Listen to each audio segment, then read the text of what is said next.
ស្ដាប់រឿងអូនគ្រប់យ៉ាងតាំងចិនក្លាហាននៅមុខអូនបងតែញញឹមលួងចិត្តពីស្រីផ្ដាល់យោបល់គ្រប់យ៉ាងផ្ដាល់ទាំងក្តីសង្ឃឹមខំលាក់បាំងលាក់អារម្មណ៍ធ្វើចិត្តធម្មតាក្រហាយបេះដូងពេលលឺអូនឆ្លើយថានឹកគេមិនហ៊ានតបទេទ្រាំស្ដាប់អូនរៀបរាប់លូចប់ទឹកភ្នែកបងហូរអួលដើមក៏ប្រាប់អូនគុំព្រួយឆ្លើយបនលប់អូននឹងជួបប្រុសម្នាក់នោះនៅថ្ងៃណាមួយជូនពរគេទាំងដឹងថាទ្រង់ឈឺផ្សាត្រូវការអូនណាស់ព្រោះតែខ្មាំងឮពាក្យអូនច្បាំងអូនស្នេហ៍គេរូបបងអូនគ្មានអារម្មណ៍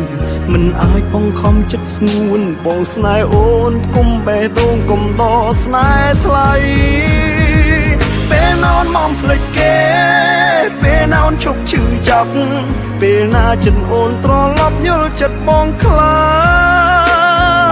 ពេលណាអូនផ្លាស់អារម្មណ៍ពេលណាអូនភ្លេចអ្នកចាំឬបងពិតគ្មានសិទ្ធិសោះនឹងមើលថែអូ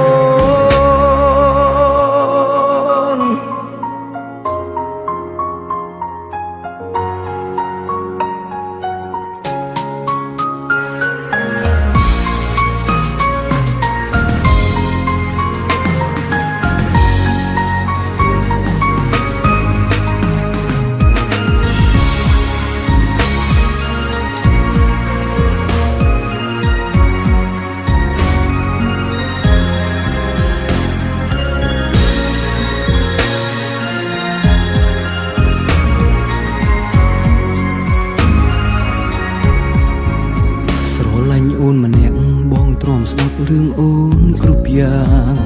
តាំងចិនក្លាហាននៅមុខអូនបងតែញញឹមលួងចិត្តពីស្រីផ្ដាល់យោបល់គ្រប់យ៉ាងផ្ដាល់ទាំងក្តីសង្ឃឹមខំលាក់បាំងលាក់អារម្មណ៍ធ្វើចិត្តធម្មតាក្រហាយបេះដូងពេលលឺអូនឆ្លើយថានឹកគេមិនហ៊ានតបទេទ្រាំស្ដាប់អូនរៀបរាប់លូចប់ទឹកភ្នែកបងហូរអួលដើមក៏ប្រាប់អូនគុំព្រួយឆ្លើយបនលប់អូននឹងជួបប្រុសម្នាក់នោះនៅថ្ងៃណាមួយជូនពរគេទាំងដឹងថាទ្រង់ឈឺផ្សាត្រូវការអូនណាស់ព្រោះតែខ្មាំងឮពាក្យអូនច្បាំងអូនស្នេហ៍គេរូបបងអូនគ្មានអារម្មណ៍មិនអាចបង្ខំចិត្តស្ងួនបងស្នេហ៍អូនគុំបេះដូងគុំដកស្នេហ៍ថ្លៃពេលណាអូនមកភ្លេចគេពេលណាអូនឈប់ឈឺចាប់ពេលណាចិត្តអូនត្រឡប់យល់ចិត្តបងខ្លាពេលណាអូនផ្លាស់អារម្មណ៍ពេលណាអូនភ្លេចអ្នកចាំឬបងពិតគ្មានសិទ្ធិសោះនឹងមើលថែ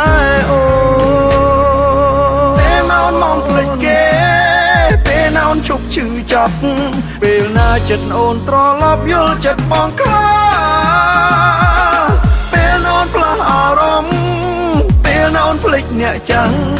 ឬបងពិតគ្មានសិទ្ធិសោះនឹងមើលថែអូនឬបងពិតគ្មានសិទ្ធិសោះនឹងមើល